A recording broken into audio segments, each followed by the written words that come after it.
कोरोनाच्या महामारीमुळे संपूर्ण जग लॉकडाऊन आहे, पण या काळातील वेळेचा सदुपयोग संघर्ष युवा संघटनेच्या सदस्यांनी स्मशानभूमीमध्ये विविध विकास कामे करून घेतला।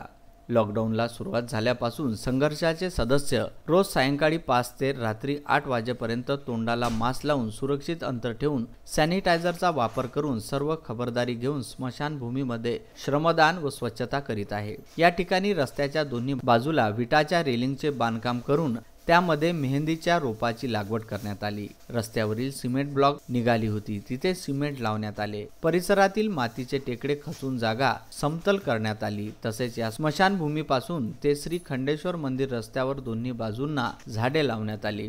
त्यामुळे हा परिसर हिरवागार दिसत आहे। तसेच या परिसरामध्ये जागोजागी पक्ष्यांना पाणी पिण्यासाठी मातीची भांडी ठेवण्यात आली आहे। संपूर्ण तालुक्यात आदर्श स्मशानभूमी ठरत आहे। त्यामुळे संपूर्ण नांदगाव शहरातून संघर्षाचे कौतुक करण्यात येत आहे।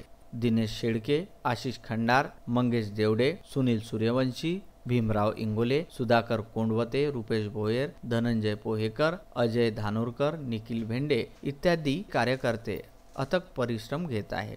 उत्तम ब्राह्मणवाडे, सागर सवालाके, विदर्भ न्यूज, नांदगाव खंडेश्वर।